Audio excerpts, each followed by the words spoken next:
Be sure to go to flipsidegaming.com and use promo code 6 for 10% off on orders over $10. You can do the same at the Grizzly Gentleman for some fantastic beard products that'll make your beard look and smell great. You can also go to TCG Player using the affiliate link below and shop there to help support the show. And last but absolutely not least, go to greyvikinggames.com with the link below to get those sweet arena codes. What is up, Planeswalkers? Justin, aka Six, back with some more Magic the Gathering Arena. Today, we're playing Explorer, and we're playing Death and Taxes. Now, you might be saying, Justin, why are you playing Death and Taxes and Explorer? Aren't you gonna miss the good cards in Historic? Yes, but it's a trade-off, right? So in Historic, we do have access to that one captain that 4 mana enters, you get another creature, that thing. I don't remember its name, but we also lose out on Esper Sentinel. However, what we gain back is a non-nerf Luminarch Aspirant. Hell yeah, dude. Super stoked. Because this card really does pack a punch for our deck. It makes it scale really nicely later on into the game. It can really help us edge out that matchup against the bigger creature decks. Additionally, we do lose out on the Esper Sentinel. That's technically fine because it does allow us to play some other more higher end cards. Because we still want some 1-drops. We replace it with Thraben Inspector, but it's not really, none of the other 1-drops are really worth running in a high capacity. Even Thraben Inspector, I'm still not sure that I want a ton of. We still obviously have Selfless Savior to protect our stuff. And then, of course, Lion Sash is absolutely nuts. And for the most part, we have the same kind of taxing strategy with Thalia, Archon, and Elite Spellbinder. We also have plenty in the sideboard, which I'll talk about in just a sec. But for the most part, right, this is your normal, typical, average, everyday Death and Taxes list. We're also utilizing Extraction Specialist. This is a new card, so I did want to try it out. Being able to get back literally any of these cards would be fantastic. Especially like if, let's say we play an Intrepid Adversary early because we need to block. And then by the time we get to turn 6, or by the time we get to 5 lands, we can play this and then just have this as well to get the ETB bonus, because it's on ETB, it's not a cast. We get extra stuff. It's fantastic. We're rocking, for our lands, 2 Cave of the Frost Dragon, very nice, helpful creature land that allows us to evasively hit our opponents. Very nice, very helpful. 2 Eiganjos. This is essentially removal as well, which is just beautiful. It also makes it so that Thalia theoretically can attack into 6 power or 6 toughness creatures. Since she has First Strike, you use this on them. They have 4 toughness left, and she kills them with First Strike. It's fantastic. It's awesome. And Field of Ruin is just for like any edge cases that there's a land I don't know how to defeat. We're rocking a very similar sideboard, so if you're curious about any of my specific sideboard decisions in depth, check out some of the older Death and Taxes videos. We're running Deafening Silence just because there is a chance that we see a little bit more combo matches, but I'm not running a ton of them because Thalia is generally, Thalia plus Archon are generally pretty good at dealing with that. We're running a couple Cathar Commandos just to make sure we have a wide array of enchant removal. And then I wanted to test out Unlicensed Hearse. I replaced a single Rest in Peace for it. And the idea is like, hey, maybe I have more things to deal with graveyards. Who knows? I have not played with this deck in Best of 3 Explorer yet. Ranked Explorer. Best of 3. Okay. This. The Ob deck is not Explorer. That's the video for tomorrow, or if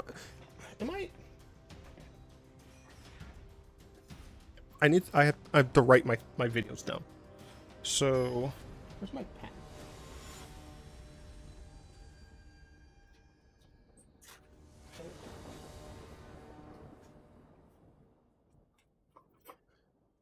Half amazing. Hello.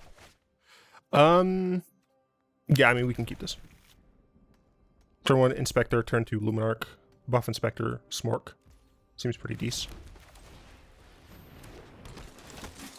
And like the fact that we have Thraben Inspector means that having too many lands isn't as big a deal. Okay, so we had D&D this morning. Ooh, we also got Lion Sash, which is quite nice. I don't love that.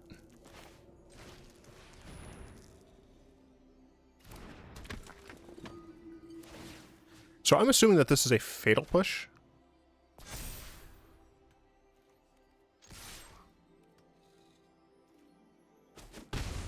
I guess not, because they should have killed... No, just not. Totally fine with that. So I'm recording this and that. So Saturday... Oh, no, yeah, right, okay. No, it's just going to be Death and Taxes today, which is Saturday for all of you, because I'm going to be streaming from noon to 6. Yeah, and then Sunday is going to be standard. Then Monday... There's going to be another standard on my report stuff. Okay. I legit need to have this, or else my brain will be bad. Just another opt. It's a main phase opt. I think it's worth just running out the Selfless Savior here. Can protect my stuff. I can crack my clue end of turn. Next turn I can play and equip Lion Sash if I feel like I need to. Okay, Explosive Iteration. I mean, so we're playing against either hard Grixis control or combo control. Regardless, we are the aggro matchup here. If we're playing against a more aggressive strategy, then it's possible that we're, not that. Okay, we lose our Lion Sash, but our opponent took 4. Yeah, our opponent took 4 in order to do that, which I would not advise.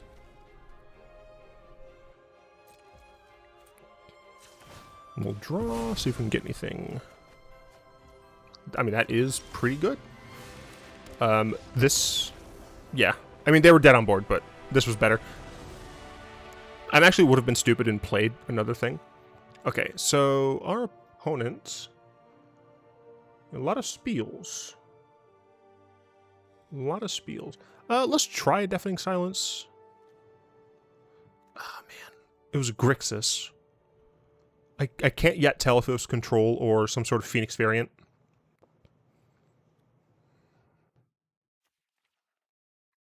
Yeah, I think I'll just try a Deafening Silence in place of... Probably gonna still want Fateful Absence. I'm working 24 lands, right? I feel like it's not supposed to look like that. Yeah, I'm rocking 24 lands, and this is a 1-drop. I'm just gonna keep it. Rocking the 61 card.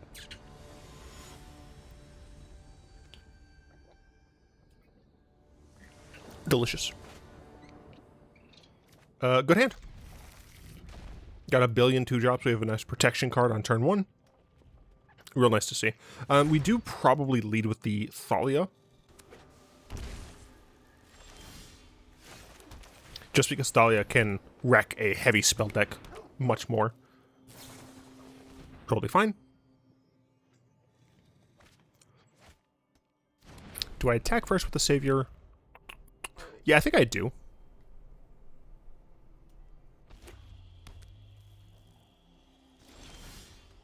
That way, if they decide to kill my Selfless Savior, like, in response to casting Thalia, then I've at least gotten the chip damage through, and that could theoretically matter. So here my opponent does have an option. I guess I could counter her. No, they opt in response. That's absolutely fine with me. Scry to the bottom, which means they currently don't have a great answer, which is also quite nice. They do decide to Fatal Push that. Okay. So functionally, right, Selfless Savior still did its job. I don't know if I like the changes that I made. They do make my files much smaller. I don't know if it's worth it.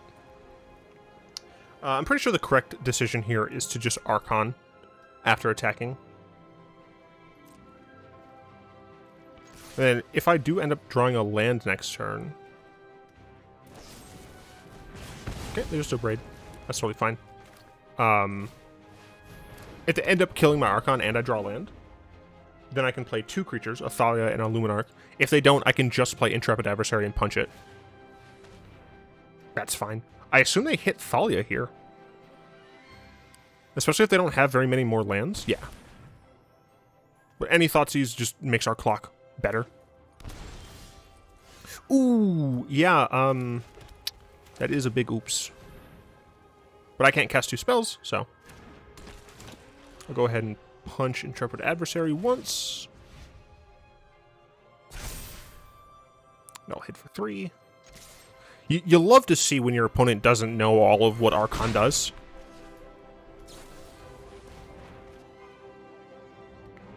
So for those of you who don't know, I have changed the video to be 30 FPS as opposed to 60. Because it technically helps the file size.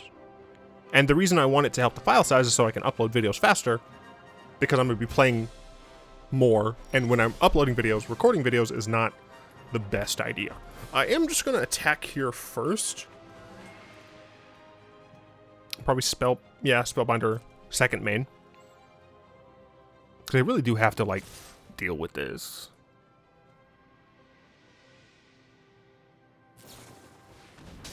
Okay. Guess I could also have Fatal Push for my adversary, which would be annoying. Yeah, playing Elite Spellbinder keeps them on lethal. That's fine. Doesn't really help you, because if you draw a better card... Draw 2 cards.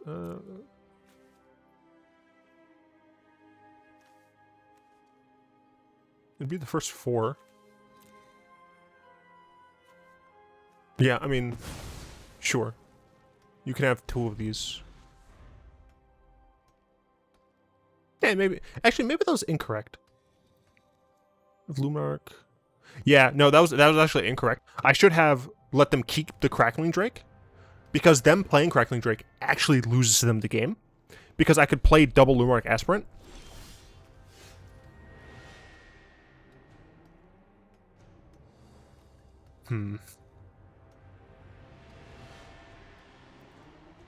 Oh, wait, never mind. It wouldn't, because I could only make these both 5s. Then we go to 1.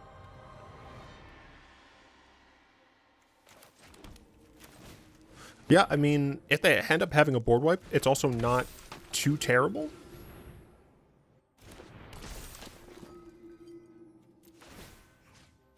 I'm going to obviously diversify my stocks and bonds.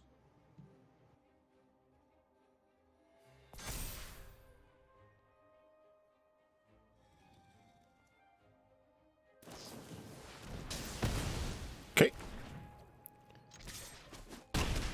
So my opponent has to draw board wipe and still have a way to kill Cave of the Frost Dragon.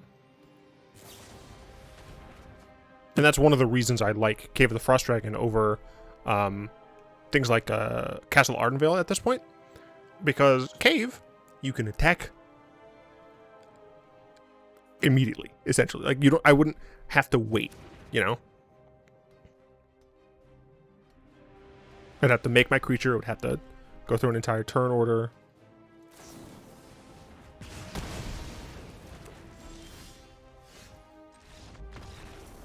Nice.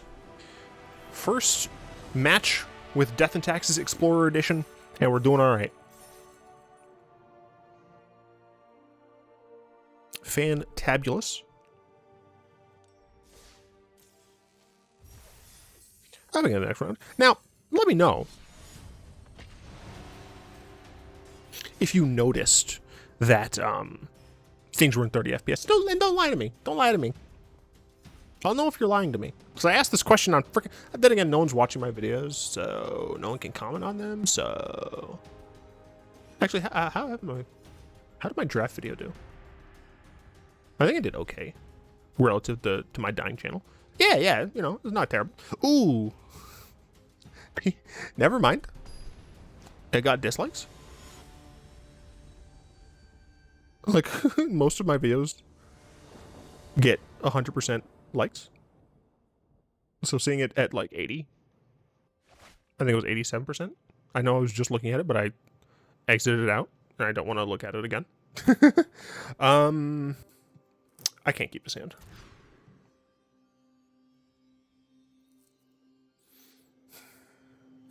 I can keep this hand.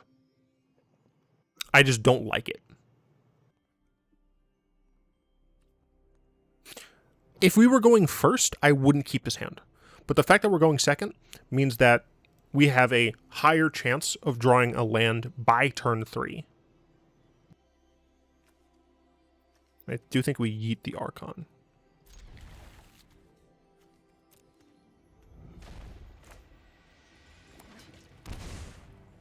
They hurt themselves. They're playing brokers, apparently. Drawing a proactive 2-drop is quite good for me. Them taking 2 damage, also quite good for me. Is it just for, like, a consider or something? Yeah, it sure is.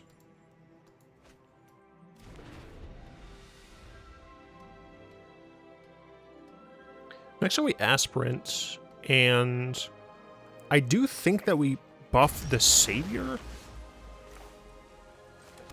Never didn't have it. Even though we're likely to sack the Savior, I do kind of just want the damage now. Looks like they're playing...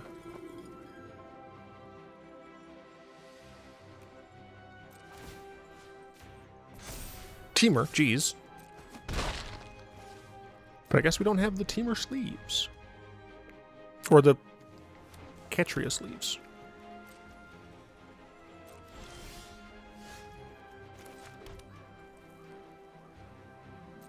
Let me go ahead and bust you. Spellbinder, see what you're doing. Ah, I see.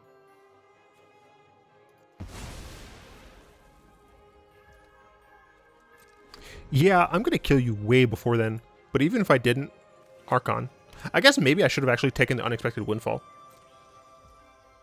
Yeah, I actually think that was the correct decision. But I'm really not worried about it because of my Archon. I am still going to buff Luminarch Aspirant here. Because I'm more likely to protect her over any of the other creatures. So they probably just do this now. Yep, because it's instant speed. Sure.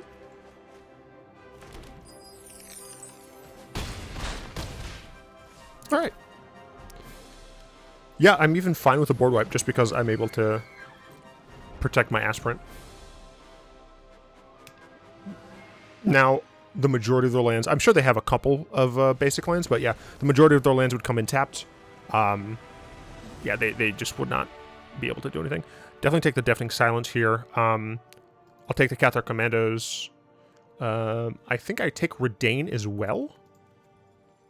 I guess Rest in Peace works against them too. Same could be said about Hearse, and I do want to try the cards, you know? So if I'm doing this,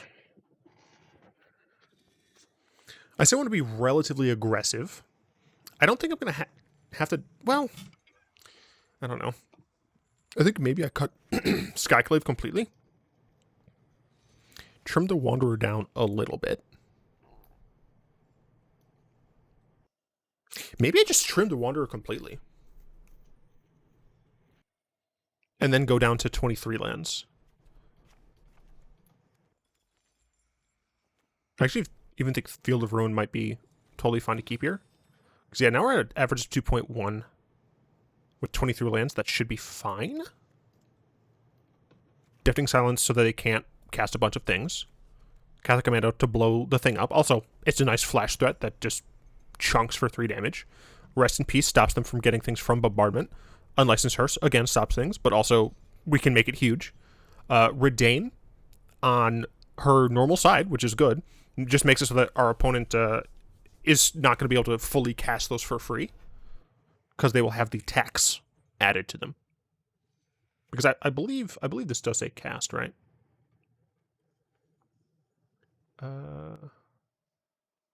No, it's just... Oh, yeah, you may cast. Okay, cool. Fantastic. So it does work the way I want it to. Awesome. So we should be good. Now, obviously, it's possible our opponent just went off to a really slow start. I am almost certain that our opponent's going to bring in some form of board wipey type thing. We kept in our Thraben Inspectors. I mean, we have Archon on 3, which is pretty helpful. And Adversary is fine as a threat just because it has 3 power. So I think it's okay hand. Obviously, we would like to see, you know, Thalia, Luminarch Aspirant instead. Thalia because it taxes them more, and then Aspirant just because it scales a little bit better / faster. Okay, we got a nice Cathar Commando, which I actually might use instead just because this can scale. It has a non-zero scaling. Yeah, we just pass. Play this as Flash. Growth Spiral. Sure, that's fine. Mm-hmm. Then obviously getting ahead on mana is a little bit unfortunate, but yeah, you know, what can you do? This is probably just going to be the unexpected windfall. Could be, they could have boarded into like Temur Flash actually. Let's go ahead and attack here.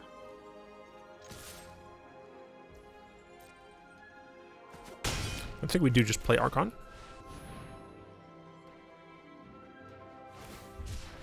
Okay, cycle that. Interesting. Then why did you hurt yourself?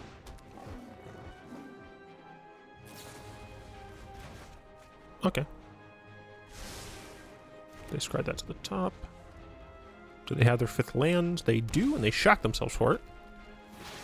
So that is almost certainly going to be the annoying card. You all know what I'm talking about.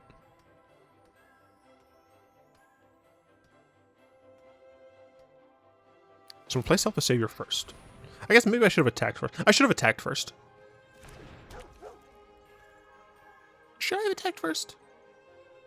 I don't know.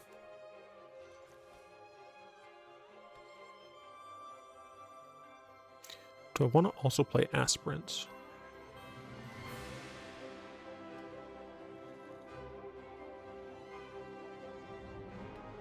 Yeah, I kind of do.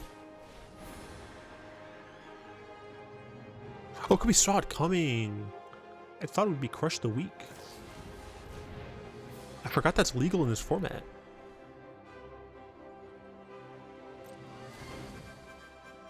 That's fine. Huh. Okay. But if they spend most of their turn doing that, because it's sorcery, I'm going to be pretty nonplussed about it. But now that I have Selfless Savior down, I can cast Archon relatively freely. Although Divide by Zero is still very annoying. Interesting.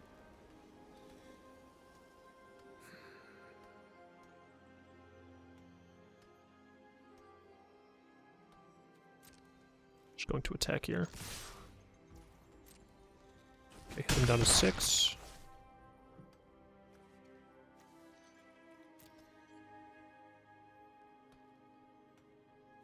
Yeah, I think I'm just going to cast Archon here.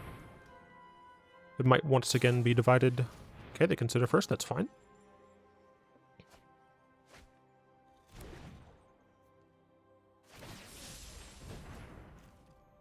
Okay, that's fine, I guess. So they're probably going to be able to... Mizzix Master? No, that's not legal in this format. Ah, Alan's Epiphany. Sure.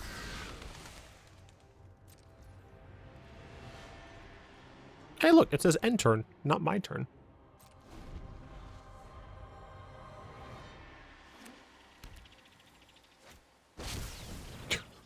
Okay.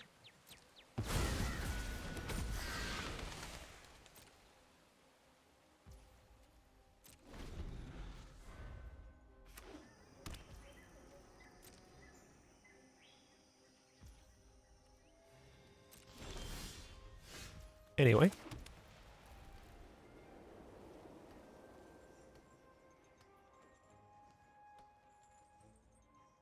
Yeah, I mean, I think I'd just play Intrepid Adversary and punch it.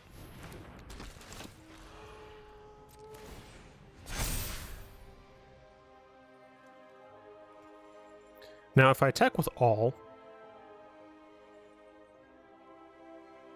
they have to at least block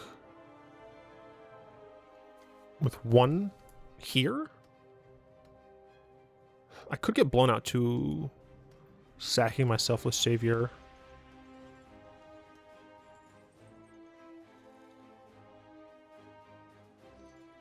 I guess they could just double block. Then I hit them for 3. So if I attack with just these, then they can kind of do whatever they want. I think smorking is the correct decision here, because they're running low on resources. Yeah, okay, so that is... Oh, okay, that's what they decided to do. So here... Yeah, here I think it's... man, that's... Cathar Commando makes it so that I can blow something up. Archon makes it so they can't cast multiple things. So I think having it so that they can't cast multiple things is going to be better. The issue, obviously, is if they have something to bounce my Archon end of turn.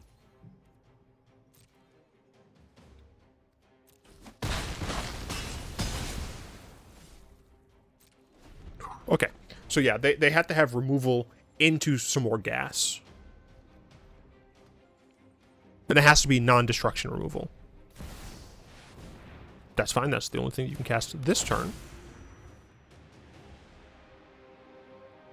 That's the only thing you can cast this turn. That's what Archon of Emeria does.